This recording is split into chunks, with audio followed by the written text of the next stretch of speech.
for United, WFC.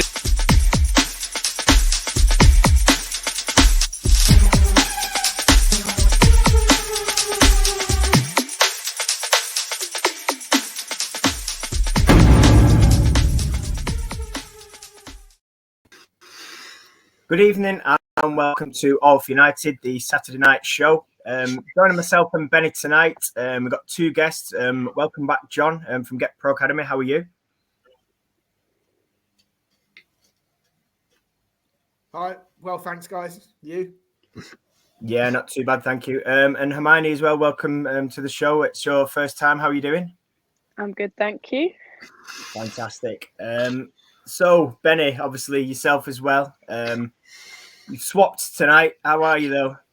I'm good, mate. I'm good. I thought I might let you take the lead since you've sorted it all out, mate. And you know a little bit more than I do, as usual. Me being the clueless one, you being the more knowledgeable one. Thought I'd let you have the reins tonight. Thank you. I'll pay you later. You're welcome. So tonight, then, obviously, we're going to be talking lots of things football. Obviously, we spoke to yourself, John, back in November about sort of Get Pro Academy, and we had Lenny with us as well. And as one of your ambassadors, she sort of talked us through everything you do. And obviously, since then, there's been lots of really exciting developments that we'll go through as well. And obviously, I'm keen to chat, obviously, about your career as well, Hermione, and Arsenal and things like that. So we'll do that as well. So I'll start with, obviously, you, John. If you want to sort of update us since November, like I say, November we spoke and we're sort of, you were telling me about your plans and things like that. But since then, a lot's happened. Do you want to give a brief summary and then we'll sort of break it down?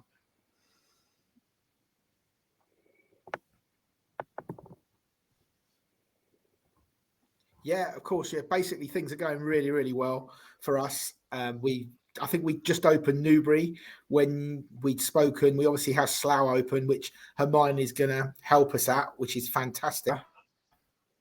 With facility SC United. We've got a Manchester United player to come and help us. Amazing. And then Seven Oaks, which would have been Elenia, was going to run that one, but she's obviously ruptured her ACL, so she's a little bit immobile at the moment. So we're just trying to get a couple of people in to help her. But we're looking at the beginning of March. And then we are looking also chasing that up towards the end of March, opening up in Birmingham, where Arabella Sutty, who is currently also going through an ACL issue, but she's much further advanced. She's looking to start next season. She's going to be helping us with that one. So we're trying to get pro, semi-pro players in each centre to inspire the girls. We've spoken to 3 or 4 more clubs that we can now introduce to. Can't really say too much yet because nothing's signed, but there's 2 in the northwest, couple in the Midlands. We still introduce, obviously, to Chelsea, Reading, Brentford, Watford, and there's one down south that I can mention is Portsmouth, because we're looking to open up down there as well. Yeah, fantastic. So it's really looking good. And obviously, Hermione, obviously coming on board for yourself then, what's that sort of been like, sort of being able to inspire the next generation for yourself? I think it's a wonderful chance to do it and also have like contact with them, because it's all in well like them seeing it on TV and all of that, but if they have it in close proximity, then they can really learn, and I can also share my experiences of when I was growing up and not maybe having the opportunities they had, but like expressing it further, like, and developing them a lot more. Yeah, absolutely. And I know obviously something we spoke about on a show the other day was sort of maybe even as soon as 5 years ago, there was no as such specialist goalkeeping coaches at some clubs. Whereas now I think, there's sort of specialist goalkeeping coaches, there's people to look up to. Is that something then that sort of, you can again sort of pass on that knowledge and sort of to the children? Yeah, definitely. I think they need to know like how other people have definitely grown up in the sport, but as well as like they shouldn't take what the chances they have for granted now. Mm. And I think it will open their minds up a bit more and hopefully push them further as well. Yeah. Ben, I'll sort of bring you in on this as well, because we were, like I say, we spoke in November to John, and we were sort of talking about development and sort of chances in local areas. And I know I'll bring John in on this shortly. He mentioned obviously we've opened up in Manchester, but obviously you're a local lad like me. What does this mean? Because like I say, for sort of girls football, the opportunities around here are the better, but they're still working on being improved. But what do you think things like this can sort of do for, like I say, the local area? It'll improve it, mate. Grassroots is always overlooked, completely overlooked. I had a little rant, as you well know, a few weeks ago about local venues closing down, like the soccer dome at Trafford Centre, Trafford Park area, opposite Trafford Centre. How that is an indoor facility as well as an outdoor facility, which allowed children and kids of all ages during the winter months when it's harsh and when pitches are frozen or they're waterlogged or whatever, they used to be able to go into there, do their training, and I think they used to offer them quite a decent rate, so they weren't charging overcharging these kids teams, and just go in there and provide them a roof over their head, but they're not going to get soaking wet through. Parents aren't going to get freezing soaking wet on the sidelines as well. But if they was going to do it outdoors, so the more that we could do, the better. I think for the next generation, because I think you look at it. I always look at it now. I'm saying, are we getting left behind by some countries now? Where you look at different countries like Germany, for example, that they've been on a massive boost since the early 2000s. To try and get local kids involved, local to try and boost getting kids into academies sooner, getting the facilities in there at grassroots level, as well as I think we've gone backwards. We've seen a lot of, especially the council-run pitches and the council-run sort of five-a-side venues and everything. They just get sold off by the council, for property bills or for whatever it may be. And I just think it's the wrong way to go. We're seeing football pitches now, the decent ones, a lot around Manchester. I've seen a lot of them are getting sold off for property development, and it's not good enough, because what we're left with then is really poor pitches and really substandard pitches where they're not the best. They're not the best. Yes, fair play. There's more 5G, 4G, whatever it is, pitches going in. But a proper grass football pitch is not much going on at all. They're just siphoning it all off, telling it. So I do think we need to look after the next generation to keep on producing good youngsters, allow youngsters to get into academy football and flourishing. Look at the England sides now, the national teams, they're all flourishing with great young talent, which I've not seen the likes of in my lifetime. As many coming through and as many sort of making sort of the top end of the high end of football, the professional level, at the very, very highest level that they can make it. There's been so many coming through, so many representing the international sides. We should be proud of that. We should make sure we can doing everything we can to maintain that sort of thing. Otherwise, we're in danger of losing that, and we're in danger of slipping backwards, slipping behind Germany. Because Germany, I know the Germans are doing it at a rapid rate now. That and hence why they're probably the recent ones to win the World Cup out of our nations. If you take England v Germany as such, I know we're enemies in a way, but they've overtook us in a way, I think. But we need to make sure we keep maintaining what we're doing and make sure we give kids the opportunity, give kids the facilities to make sure they've got the very best coaching, the very best pitches, the very best of everything, the equipment as well. And make sure we're not dropping behind, because we produce some fantastic youngsters, and it's good to see the way that we're England doing it not just in senior level, but all the way across the age boards, which is good. Yeah. Just on facilities, John, then, do you ever find, obviously, you talked about before about looking to set up other venues as well, and obviously we're talking about the Manchester one. Do you ever find facilities is sort of hard work in trying to like book them and organise them, or is it sort of improved now? No, it's extremely difficult, especially since COVID. And, everyone wants to come out and play football, finding it extremely difficult. We've been fortunate that we've managed to get a pitch in each area. It's not obvious. I don't think they've always been our first choice, although the one in Manchester is apparently a very good facility. So we've been rather lucky there. And I agree with Ben about things. There are a lot of good young. As you know, I coached quite a very successful team when I was coaching a team, and I got them under 12. So that was probably about 9 years ago. So I got them under 12. It would be a grassroots team with players potentially as good as what I had then. We coached them as footballers. We set the bar in our area, but there's some under 11s at Newbury that blow my mind what they can do with a football.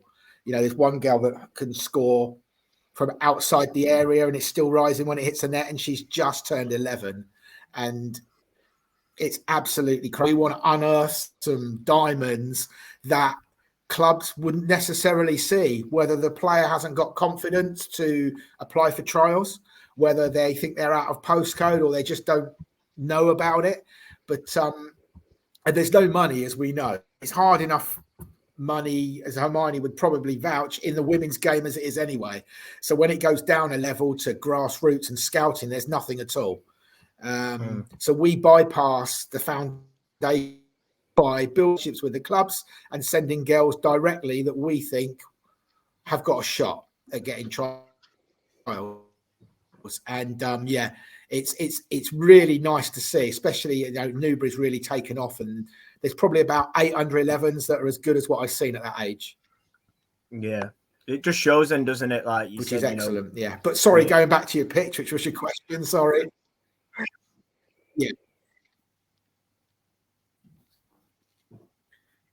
Yeah, to get the session before 6 o'clock, and then it's pretty easy. But we're looking for girls where you probably just can't throw a blanket over 40 really decent ones. We're trying to get girls in from 15, 20 miles away as a radius, so something before 6 o'clock is impossible. But we've been lucky enough, got a pitch at each one. Yeah. It's things like that, though, like you say, that sort of make it easier, because when you're trying to obviously get people involved, like you say, if you can get a sort of good facility, it's going to obviously massively help for development. Marnie, I want to come to you then, and sort of when you first started out playing, what was it like, just in terms of everything, like finding a local side, facilities, things like that, opportunities maybe to have sort of high-end coaching? Well, I was in a boys' team for a good 5 years before I went to kind of like a half academy, which was Hampshire City Girls or something like that. But for those 5 years, I didn't have any specific goalkeeper training. I'd say I had one coach who did everything, and that was the manager. And we got grass pitches, like essentially on a side of a field that weren't necessarily like actual football pitches, I guess. And I think we were very lucky to have a proper like pitch to train on, and that only happened occasionally. And I'd say I'd only got out of it because my mum was very like resourceful, I'd say, and lucky that there was somewhere, even though it was an hour away, it was still somewhere quite close. But again, like getting into a club, I think I was very fortunate because my brothers played, so I kind of played for their Sunday league team, and luckily that manager also was very accepting of a girl, so I played with boys growing up and then got into all girls. But I think it was quite lucky for me at the time, whereas it's more generalized now. But there were still those years where growing up you were thinking, oh, next year's the year where I can't play for a boys team anymore because they had some law about it that you couldn't play for a boys team at a certain age. But I think I was very fortunate at the time, but the facilities definitely weren't as good as they are now. Yeah, absolutely. And just can I just ask a question? Sorry, Matt. When you were playing with the boys at that certain age, was it did it benefit you? Do you think playing with the boys as opposed to girls? I mean, did it maybe toughen you up a little bit quicker? Would you say? I think I was always tough anyway, but I think it kept that balance of being tough and strong. Whereas I think like going into an all girls team at that young age probably wouldn't have benefited me because it wouldn't have been so strength based. It kind of would have been an equal match, I'd say, and it wouldn't necessarily be a challenge. Not like technically, I meant like physically. But I think it definitely benefited me. And it also gave me confidence going into the girls' team because there's not much worse you can get from a girl your age than a boy your age as well. So I think it definitely gave me an advantage. Yeah. All I was going to sort of go back to is obviously we were talking before about sort of specialist goalkeeping training, things like that. Obviously, we've still got a way to go in the women's game, but do you think now, obviously, we're starting to see improvement? And obviously, like I say, with John sort of running the Get Pro Academy and looking to bring in specialist coaches as well, do you think we're sort of heading in the right direction then? Yeah, I think definitely.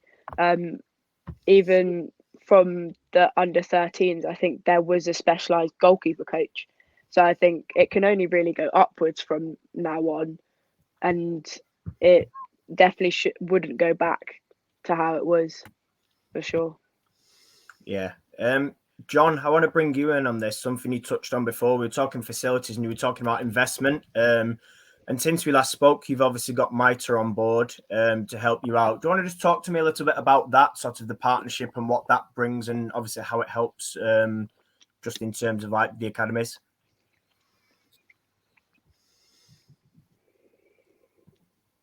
Yeah, to be honest with you, it's been absolutely fabulous and a godsend, really.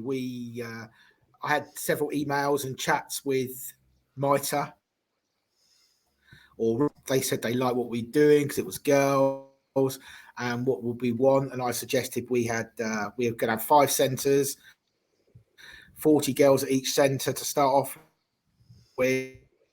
They asked me to go on the website and what I'd want, and I said, at the end of the day, whether it's in time or whether we contribute. And they went away for a few weeks, obviously, to do their due diligence and their checks. And they came back and they sent us just over £5,000 worth of equipment. 45 balls, training balls for each centre, 10 match balls for each centre, space cones, hurdles, agility. Basically, they sent us pretty much everything that I'd asked for, that I wanted at the end, and it was just fabulous. And what it's done for us, it's not only saved us a lot of money and provided us with top quality equipment. I know they're not the Nike or the Adidas or the new breed, as it were, but MITRE are a big name in football. They certainly were when I was young and playing, and it's amazing that they give us that. They've given us that level of support early on. So thank you very much to them, and we're very grateful. John, on MITRE, mate, they did the best Premier League ball ever, the Ultimax. I don't care what anybody says. MITRE is legendary, as you said, mate. Yeah. But it's them little things that help you out, though, mate. You know what I mean? People might say, some people from the outside might say, should academies be begging? Shouldn't there be a thing in place where people like companies like MITRE or Nike or whoever it might be help out anyway? But it's always nice, though, when you can reach an agreement with someone like Mitre for 45 balls, for cones, for everything that you need to run an academy, basically, you know, every little thing helps, you know, especially this day and age where usually things don't come for free, you know, without a bit of, you know, investment on your part. It's really good to see that someone as big as Mitre have come in, and because let's be fair, Mitre, as I said, is still a massive company. They still do the match balls for the FA Cup final. They still do the match balls for the EFL, or they did before Puma, came in. They still do match balls for the WSL and everything. So they're still a massive company. So big respect to them, mate. Yeah, I think for me, something that's very sort of undervalued. Oh, sorry, John, go on. Will you carry on, Matt, please? No, I was just going to talk about, obviously, we were talking about Mitre, and I was going to say something for me that's sort of undervalued in women's football is the actual impact that sponsorships have. You know, getting sponsorships on board can be a challenge, and you know, I'll let you sort of come in on this, John, and then obviously Hermione can add to it as well. But I think sponsorships make a massive difference. You know, we were talking to, I was at FC United a few weeks ago, and we were talking to some of the Stockport players, and they're paying like £400 and £500 just to play for the season to cover them medically. That's without everything else on top of that. And I think, you know, if you can get those sponsorships in and things to help these players, it can only aid development. But yeah, I don't know if you want to talk around that, John, and then obviously we'll go around and sort of add to it.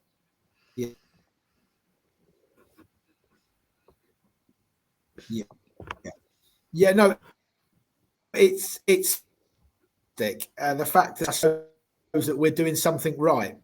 You know, it may not be everyone's cup of tea, or I was hoping we'd a little bit, but you know, the fact that Hermione's helping us as well is massive for us. People don't realise. Some people may not realise the effect it has, but you know, you add in those sponsorships and 2 or 3 other sponsorships that we've got.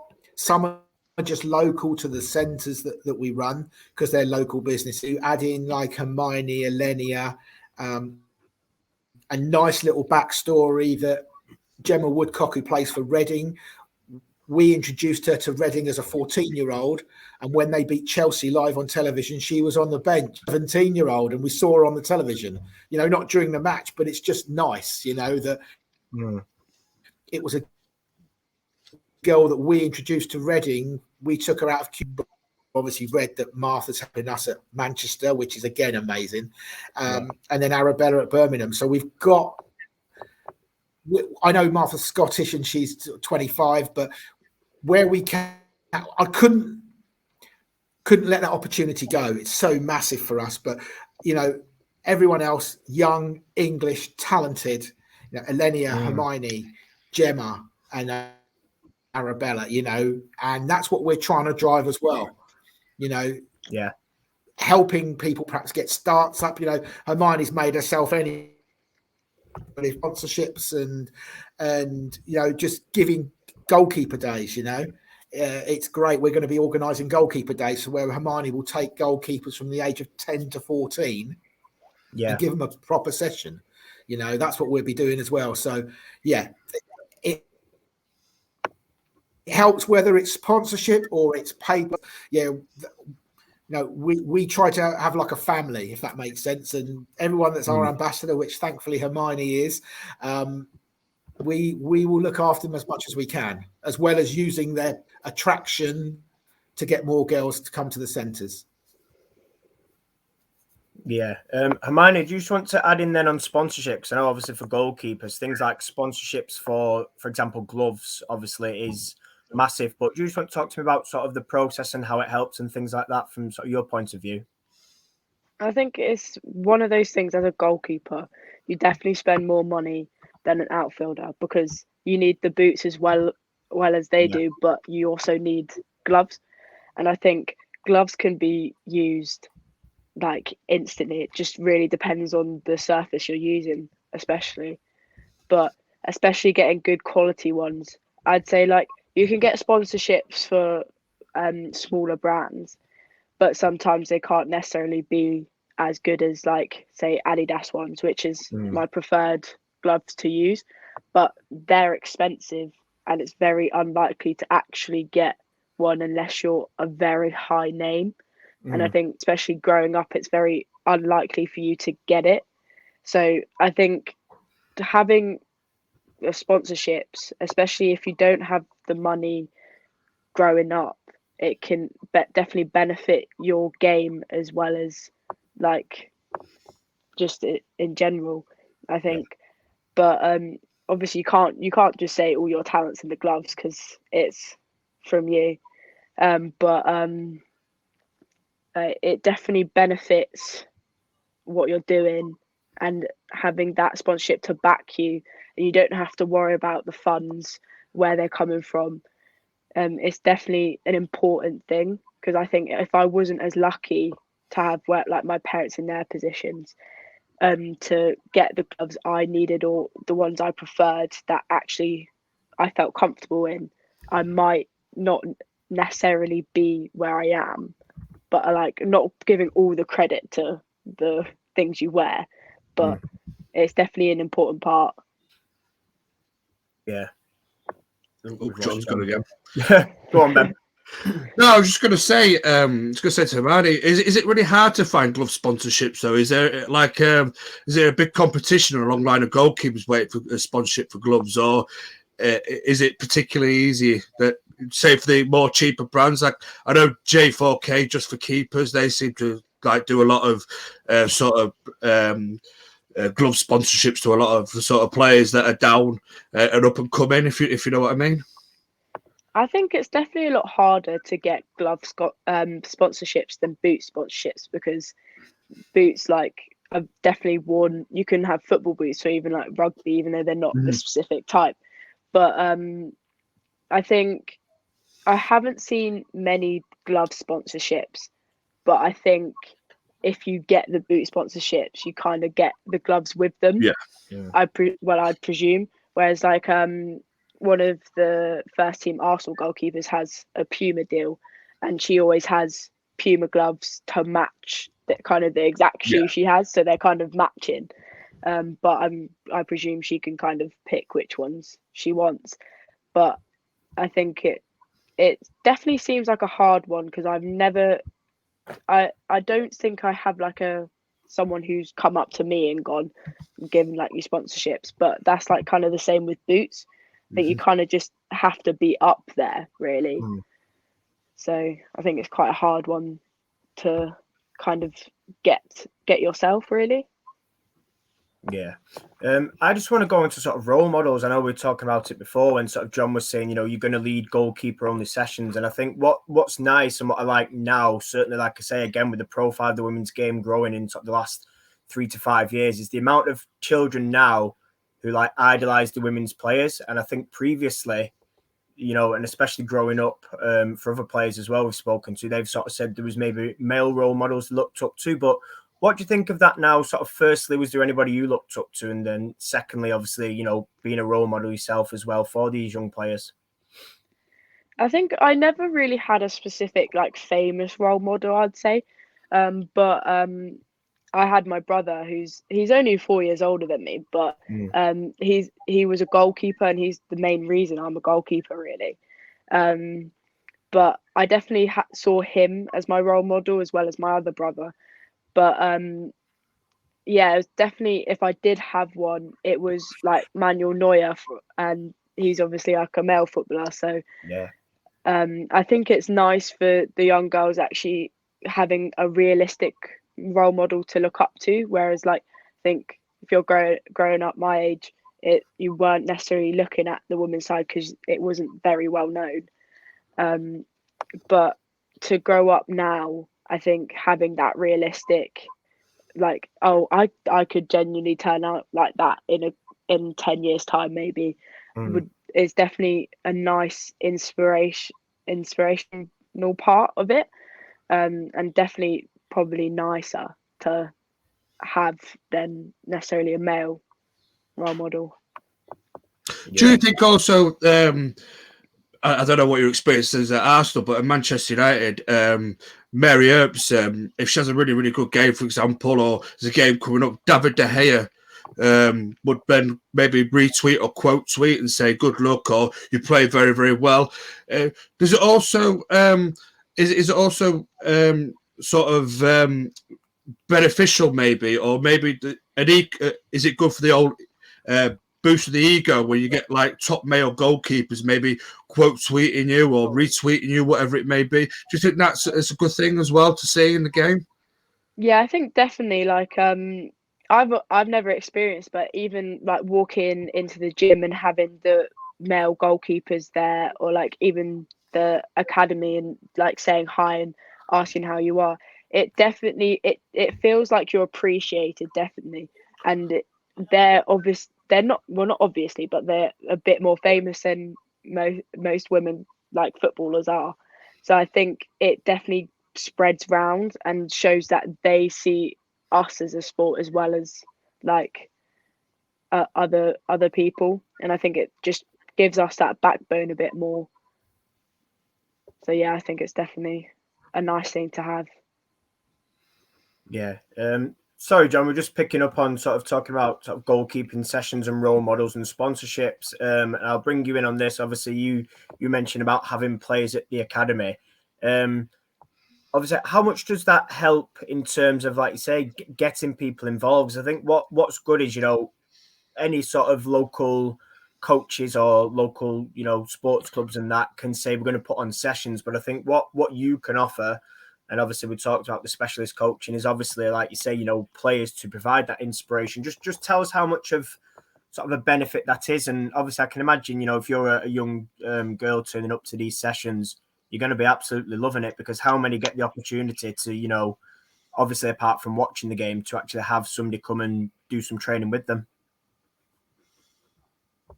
Yeah, it's massive. It's absolutely huge. And we've rolled it out that we're not going to set teams up that compete with the leagues in the local area. So coaches shouldn't be worried that we're going to steal the best players and then set a team up and go and win the leagues. That's not what we want to do. I've been there, I've done it, and putting the goals up in the rain isn't something I really want to do again.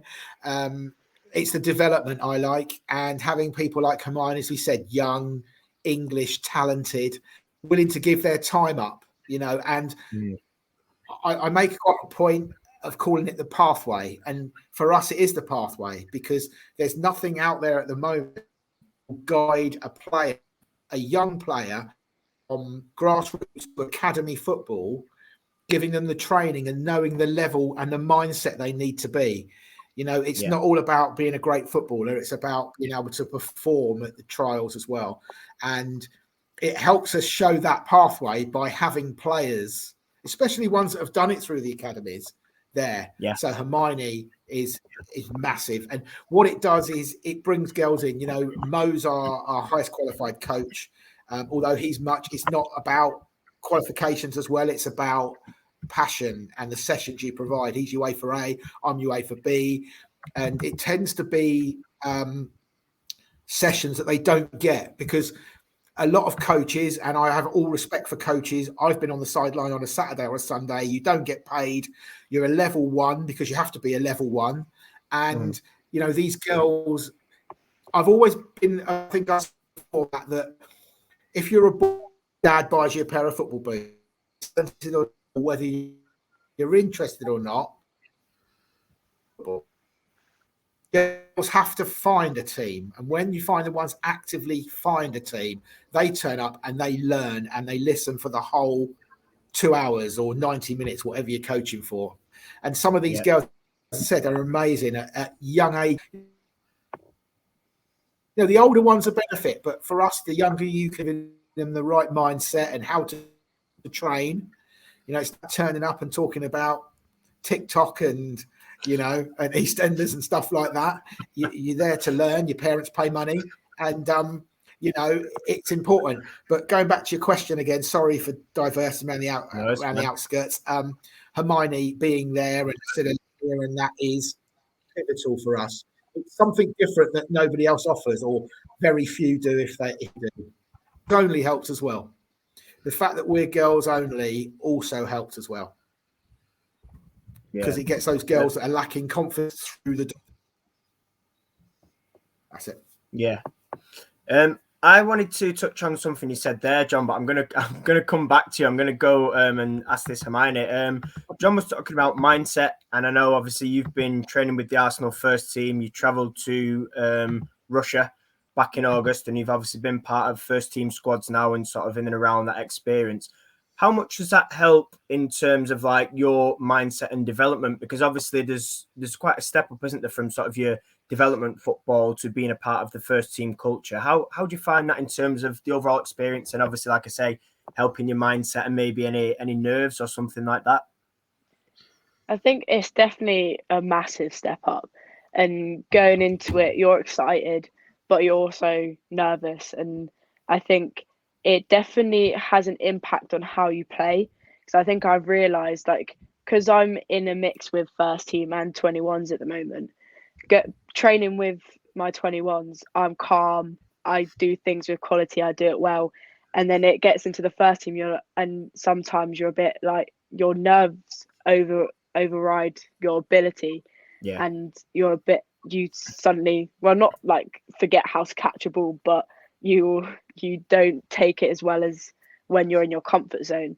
And I think just over time it'll get better, but it changes your mindset and realizes that when you go down a step, it really has an impact on, like, whoa, you have a realization of it, because there is a big jump. But it keeps you driven, really. I think especially last year I really struggled like with football as a whole, and it's just brought up the motivation, and it's brought up everything, and truly like why you loved the game in the first place, I think. And it makes you focus, and it pushes you further, definitely. Yeah.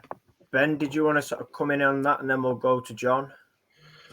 Yeah, you've been away with England training camps as well, haven't you? And the one thing that I've noticed on YouTube is that now England do it better than anyone, I think. All the sort of YouTube videos that they do with goalkeeping now, that they do like a half hour, sometimes even 45-minute extended sort of base, where they show the basic drills of what they're putting the goalkeepers through.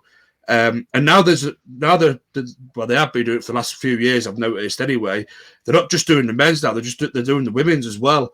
I just wanted to get your overall experience on the Lionesses side, like going to England camps and everything. Is the training a little bit more better than maybe at club level, where you have got like sort of proper ingrained goalkeeping coaches there, you know, that work for the FA, that work for England, you know? Is it better for you at a sort of international camp, at the England camp, or is it better, or do you find both are just equally the same at club level and international level? I'd say the main difference between it is the load, really. I think when you're with academy, you go in, you learn, you do all of that, and then you get to go back home and kind of re-energize yourself, and like you're back in your comfort zone. Whereas especially internationally, you're there for like a long period of time, like maybe a week, and you're training every day, and especially if you don't have a fixture. And I'd say it's good in that aspect, but if you did that way every day, I think it would very much burn you out.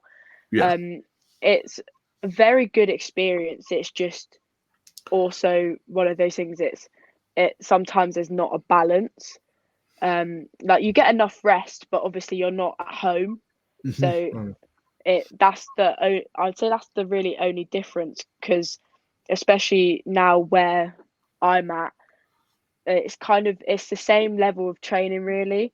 I think you get drilled into more in international what's important and what you need to do. You need to learn, obviously, but it's also about the performing aspect as well. Especially like it's very much drilled in, like in your game, you're going to be playing, say, like, for example, Portugal. You need to win this, and it will, like, this could lead you to like a World Cup or like it's not, you can't necessarily compare it to a league game, I guess, because it's just the honour really, because you have a lot more sitting on you. But yeah, the coaching's definitely like similar. It's just like full on for sure in international. Also on the coach, before I move on, sorry, No, go I'm on. very interested that goalkeeper styles have changed over the last decade or so. Did you find there's a lot of variation now in goalkeeping training, or is it pretty much the same that has been since when you've been growing up? I think like since being in my 21s and from like 16s, it's definitely changed a lot, but it's more about like consistency especially, and distribution, because I think my coach at 21s knows like different techniques on, say, like how to do kicks out your hands. Yeah. And I think now it's very much you kind of have to do the sidewinder, or it has to be low, whereas I think one of the goalkeepers in first team, Lydia, when she was growing up, she did the drop bounce straight up. So I think it's just different techniques have been introduced, but I think they're all kind of on the same page now, really. Yeah, John, I wanted to bring you in on this because it's all sort of linked in. I noticed the tweet before that you have got a new ambassador for sort of mental health, well-being, and fitness. Do you want to talk to me about that? Because that again is massive, and I know we briefly touched on it, didn't we, in November when we spoke with yourself and Lenny. But you just want to give us a bit of an insight into that then, and sort of what the idea is behind that, if you can. It's something I think is very important. I think all of us have some sort of, when I say mental health issues, I don't, I mean, we've all have very bad down days occasionally, or I feel it affects everybody. And we can prepare a girl as best as possible, but you're putting them in the life then at the age of 11, 12, 30, and rejection's rejection. It doesn't matter how good you are, how confident you are. The only way it doesn't affect you is if you're over the top and perhaps it's arrogance or something, I don't know, or you're overconfident, and that's not a good thing. And I just wanted to get somebody on board who's had the struggles but cut through, does a bit in sport as well herself. And I just think it's a very important factor that we just want to make sure the girls are okay. And it's another thing that I want to provide for Get Pro Academy, the fact that we are thinking of off the pitch as well. We're bringing in strength and conditioning and things like that as well, but we can only roll it out one at a time at the moment. But I think it's a very important thing. The reason I know mindset's important is the best player I ever coached, who I think I mentioned before, we got into Chelsea and a week later she snapped her ACL doing long jump at school. And she was 15, and by the time she come back, she had other interests. It's different when you're not signed to a club.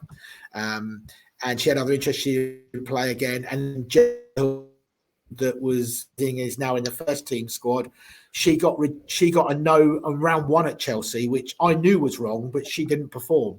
And you sort of scratch your head and you think, wow, if these players aren't performing, you need to get them in the right mindset. But going back to the mental health, it's very, very important. I think it affects everybody in every life and in everyday life. And I just think it's important to make sure the girls, even if it's not preparing them for a trial, they may have an issue that they can't speak to me or the coaches about. And they might be able to go to Abby and say, this is affecting me. And I think it's very important. I'm actually quite pleased. It's one of our biggest achievements to get the right person on board for this role.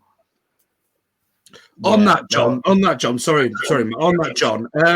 Do you think that it should be across all academies that though a mental health coach, so to speak? Because I've noticed that even at the very highest level in the men's games, this is not something that's a done thing. Do you think that there should be more investment from football clubs, especially your bigger football clubs as well, that can afford to provide these sort of services? Do you think that it should be a more of a done thing?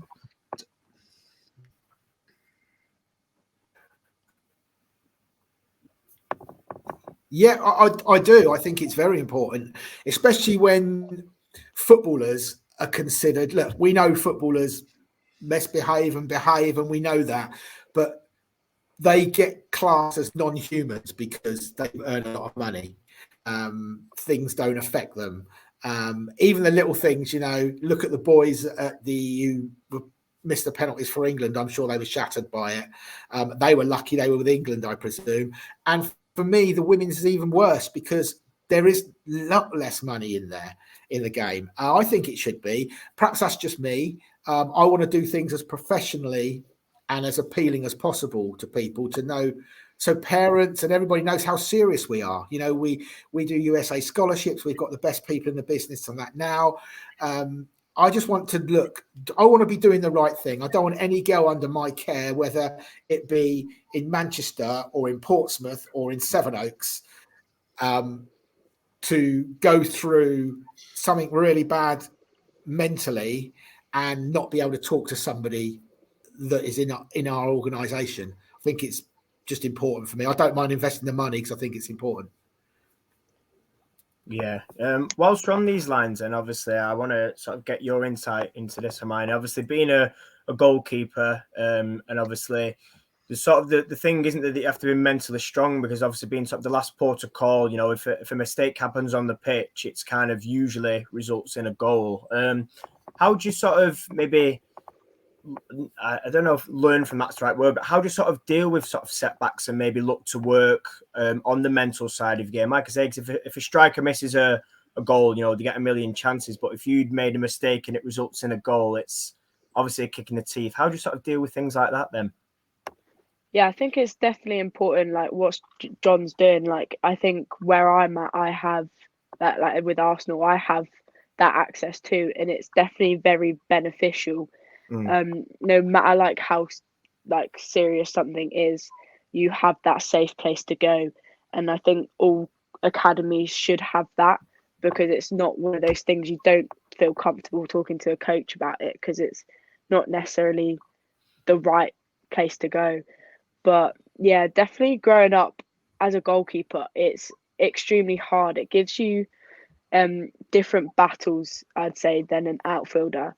And I'm definitely not going to say it's the hardest position on the pitch, but it kind of has that kind of aspect to it, because you have a lot more to not to do, but cope with. And as an outfielder, I'd say you kind of have 2 seconds to think about something and then do it. As a goalkeeper, you see the whole thing and you see it develop, and you can't necessarily do anything about it. Like if a striker does a really good shot, like you can't do anything about it, even though that's your job to save it. There's some things that just aren't possible, but it's really a mind game thing. You have to kind of learn to control what you're thinking, especially because you can't dwell on a mistake you've made, because it just means it's probably going to happen again if you're still thinking about it. And the best bit of advice I'd say is you can think about it for 5 seconds, and if you can't fix it there in those 5 seconds, you've got to forget it and see what's in front of you now. Because say a shot happens, you spill it and your defenders cleared it, but it goes back to them. You do not have that time within the opposition getting the ball back and taking another strike to be thinking about, I should have caught that. It's kind of, yeah, you should have, but you can't change the past now. So I think it's just balancing where your head's at, kind of thing, definitely. So it's really hard to train into yourself, but after a while you kind of get used to it, and then you can think about it more in depth with your coach afterwards, or just basically learn from it, really. Does it take a long time to learn from mistakes though? Because I play in goal, obviously not to your level. I'm only a 5-a-side, 6-a-side keeper. I played 11-a-side in the past. I made 2 absolute howlers, And that was on my mind for the rest of the game. I just could not get out of my head. I ended up being sent off in that game as well, clattering somebody right outside the box. The referee was like, "Sorry, Ben, I'm going to have to send you off here." Fair enough. And I pay for his nice, lovely meal down, whatever it may be. But how do you deal with that? How do you cope with that? You know, I don't know. I'm sure you've been in the same experience. Every goalkeeper's made a howler. You know, whether you put the ball in your own net, whether it's gone through your legs or whatever it may be. How do you deal with that straight away? You know, for the younger, for maybe kids that might be watching here that may be goalkeepers or they want to learn to be a goalkeeper. What's the best way or the best technique that you've learned over the years just to shut that out of your mind? Yeah, I'd say that, especially if it turns out it's a goal, you kick the ball back and you take your 5 seconds to think and go through what's just happened in your head. If it's gone through your legs, you kind of just go step by step and think, how's that happened? If it has, what do I need to do for that to not happen again? And then you kind of got to hit that reset button. Mm-hmm. And it's different for many people. It can be tapping the post with your studs a couple times, or for however long you need. That I'd say maybe 5 seconds max, or maybe touching the crossbar, touching both posts. It's really discovering what you need for it, like figuring out during the game. So obviously I'm not saying you want a howler to happen, but if it does, finding new processes to use to then kind of, when it happens, you know how to go, that's happened, forget about it, go on. It's just definitely different for everyone, really. Yeah, I think it's a really important conversation because I know, obviously, like I said, John, we obviously spoke about this briefly in November, and I think what I read the other day was Crystal Palace, the offering, I think it was to their academy players, they're offering like a program now. It's like a 3-year program when players do get released, or if they do get released, and it's sort of like you say, it's a massive part of the game, especially now because you know you see things coming in more and more when, like you said, you know, people struggle with things, whether that's, you know, on the pitch, off the pitch, being released, things like that, maybe even moving out of an area and sort of having to start the career elsewhere at maybe short notice or unexpectedly. And I think things like that, you know, I remember Lenny talking about it, and she said, you know, she left a club and it would have been nice had they been in touch. And I think, you know, it's spot on that you can get that into sort of your academy set up at a young age as well, really. Yeah, just literally, like, you know, absolutely spot on. I don't know if you want to sort of add to that. Yeah. Just briefly, it is the Crystal Palace thing, to touch on that is absolutely fantastic. It's no more important than ours, because I think what we're doing is important, but it's actually after player care. This is for players that have been released, not even players that have been rejected, you know. So that's very, very important. And just little reasons, another reasons why I've got it is because, you know, Elenia, I hope she won't mind me in this, she has been 7 since her injury. Arabella, the same. You know, as an 18-year-old that I work with, who we got into London Bees and was in the England camp for her age. The young camp, but younger than 18. Sorry, she was 16. Again, it's injuries as well. It's for players who perhaps get injured that we can help, and we always stay in touch with the players we get into academies. So I'll let you get on. Sorry. No, it's fine. I just thought it was important, like I say, to mention, because, like you say, sort of the aftercare should be, in my view anyway, sort of more predominant in both men's and women's football. You know, we're not talking any specific here. I just think in general, because the amount of stories you hear, or, you know, I read there was one about a month ago, I've forgotten his name now, at Southampton. I think, was it Sam McQueen, was it? And he talked about, they did a little documentary, and they sort of said, you know, they're getting him an ambassador's role and he will be going into coaching. And I thought, you know what, that's brilliant, because this is something that's openly admitted they've found it really tough over the last 2-3 years. And it's great that Southampton are there, whereas you hear other stories and they just say, well, I was left to it and now I've got, like, you know, just a general job, and there was nobody in touch. And things like that. So I think, credit to you there for getting that, like I say, especially at, a young age. And like you say, just that's somebody to talk to when it's outside of coaches, like you said, or whether it's to your coaches. I think it's massively important. Final just bit of the show then, obviously I want to talk to you, Hermione, just about sort of your season so far, really, with Arsenal, obviously, in terms of the development squad. Obviously you're top of the league at the minute, but how have you found sort of the season so far in terms of like development football, and also, like I say, being involved with the first team?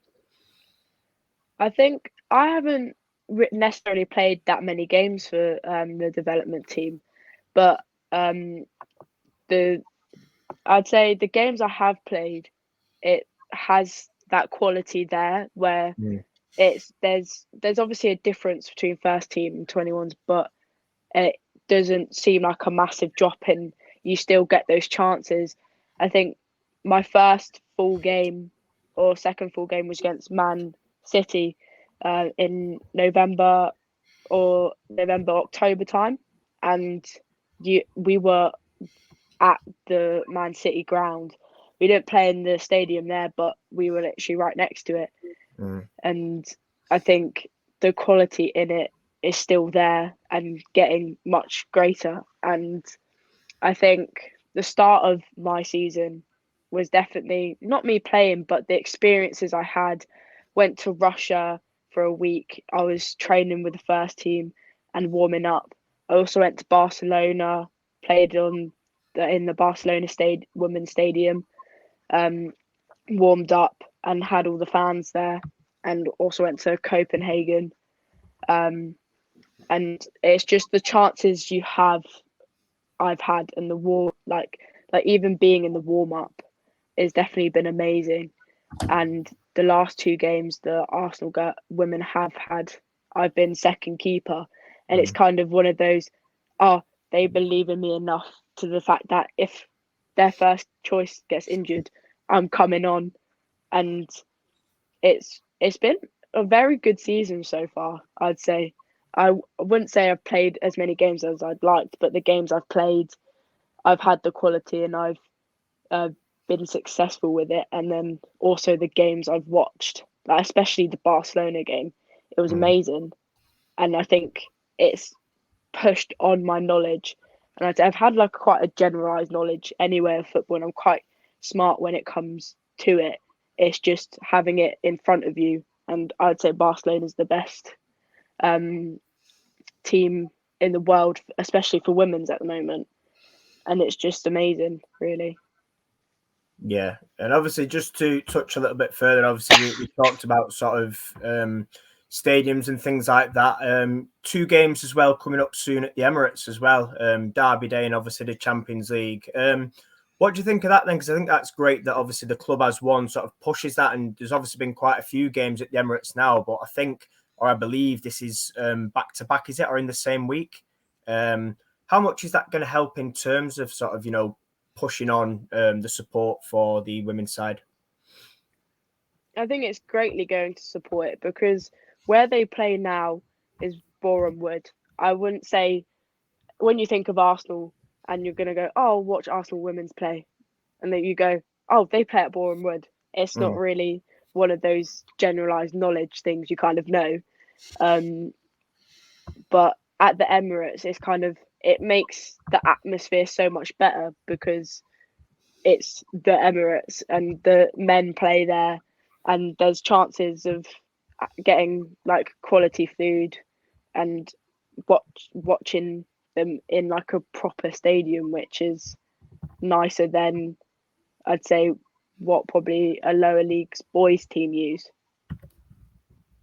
Yeah, I think it's big as well for the game in general, because we've seen like things like the women's football weekend when a lot of clubs sort of use men's stadiums and things like that. I think it's great for sort of growing the game, and it's great that you can have 2 games so close together at the Emirates as well. John, I don't know if you just want to touch on things like that as well, because I know you, with your some of your academies in the south, you've took girls to Watford, haven't you, and things like that. Because I know we've had conversations, and things they've used for Road. Do you want to just talk to me on that as well from your point of view? Yeah, I think it is important. It sort of shows the normal fan that it's thought about. As we try and take girls from our local centres to games, Reading, Watford. I'll be tapping Hermione up soon. No, I'm only joking. We'll be taking some girls to Arsenal, and obviously with the Manchester ones up and running properly, we'll be going to Manchester United, for them to go and watch Blackburn as well, local, who we're talking with. So it's very important. It raises the profile, and for players like Hermione who are getting into that first team squad, it actually shows them what a taste of being in the big stadiums, like, even if she is, as she said, watching them, it almost gives her another star to grab. Go for it, improve, work hard every day. Reach for, absolutely. Yeah. Ben, do you just want to round up, obviously, because like you say, we chat a lot, don't we, on men's stadiums, and like you say, for a young player to experience that, whether you're at a club or you're working towards that, I think it's a massive sort of just like a goal, isn't it, that one day I can do this and this is possible, and one day I can play in front of over many thousand people at the men's stadium. Yeah, absolutely, mate. Listen, Arsenal, the Emirates, massive stadium, I'm that age where I remember Highbury, quite compact, legendary stadium. I always think back to Old Trafford. Old Trafford. That turf. All right, it's been redug up, it's been relaid many times over the years. But you think of all the legends that have walked on that turf. You think of Georgie Best. You think of Duncan Edwards, Eric Cantona, David Beckham, Ronaldo, Rooney. Just off the top of my head there, and you think how inspiring that is to the women's teams, that you're walking out on. I'll use the example of Old Trafford again. You're walking out of one of the most famous venues in the country. That's probably been unheard of a decade or so ago. I think it's really good. I think it also helps you develop as a player as well. I've always said that you need more academy games there as well. You think of United using the under-18s, the FA Youth Cup in the men's game. They're playing at Old Trafford. Why couldn't, we've obviously our Debs have just made it to the final as well of the cup. Why couldn't they play the semi-final at Old Trafford instead of Altrincham FC? Why can't that be open to it? You're playing it on a big venue, you're playing in a special stadium, and it just sort of whets the appetite, doesn't it? It sort of gets you going. It'd be like, one day I could play in a stadium like this week in, week out, or when we have these women's football weeks, or when the men are not playing and the club choose to put a game or two on at the main stadium. I feel comfortable playing that sort of environment, instead of being like, oh, I'm playing at Old Trafford, I play at the Emirates, and being a little bit overawed by that sort of thing, because some players may feel like they've never played in a massive stadium like that. They may have only played in sort of, no disrespect to Boreham Wood, but something like a Boreham Wood, which is lower league football, in the men's game. It's not the worst stadium in the world, It's not the worst. It's not the worst facilities in the world. That there is a lot worse out there. But just given the opportunity, given the chance for girls of all ages to experience that, that sort of, you can play in a men's stadium. There's nothing wrong in that. There should be opportunities to do that at any age level, because, as I said, if you can put it on for the FA Youth Cup, for the under-18s for the men, why can't that be done for the women as well, where you can go, look, so you've got a semi-final, and instead of playing at Altrincham, where the pitch is a little bit substandard, it's a bit boggy, it's a bit, especially at this time of the year, where, Altrincham FC, no disrespect, they don't have the money that Manchester United have. It's not a glossy pitch. It's not, but we're going to have it at Old Trafford, Maybe people might argue the pitch is a lot bigger, it's... Would it hamper the game? I don't think so. I just think it's good that you can put things on at the Emirates. You can allow more people to come. Like we've discussed the problem with that Leeds Sports Village. Leeds Sports Village, by the way, is one of the best facilities I know in the women's game. But yeah, we know the travel and the logistics of travel is a nightmare to get there if you don't drive. But to put it on Old Trafford, you know, when we play Everton in March, you know, it gives a lot more people around the local community that go and watch the men's games to come and watch the women and get into women's football as well. And that might inspire the next generation as well. You might take your daughters or your sons, and that might inspire them to want to pick a football up and following in the girls that they've just watched in the teams, the match they've just watched before their own eyes. Because let's be fair, you know, this is what it's all about as well. Make sure we inspire the next generation. And we need to make sure that we can play games in the men's stadium when available. I know Leicester play there in their men's stadium quite a bit as well, and Birmingham as well. So if we can keep on doing that, keep on driving it, and make sure that we're getting different age groups involved, you know, because I do it in the men's game, why can't I do it in the women's game? Absolutely, yeah. We've gone over an hour, so I'll wrap it there. I want to say thank you to Hermione for giving up your time for joining us, and John as well, like I say, for giving us the latest update. You know, like I've always said to you, I know we have lots of conversations that, you know, what you're doing for women and girls football is fantastic. So obviously keep up the good work. Benny as well, thanks for letting me loose on presenting this week. You're welcome, pal. I thought it's your little present, mate. No, it's been a pleasure. Thank you to everybody as well that tunes in to watch this, and we will see you all very soon. Thanks, guys.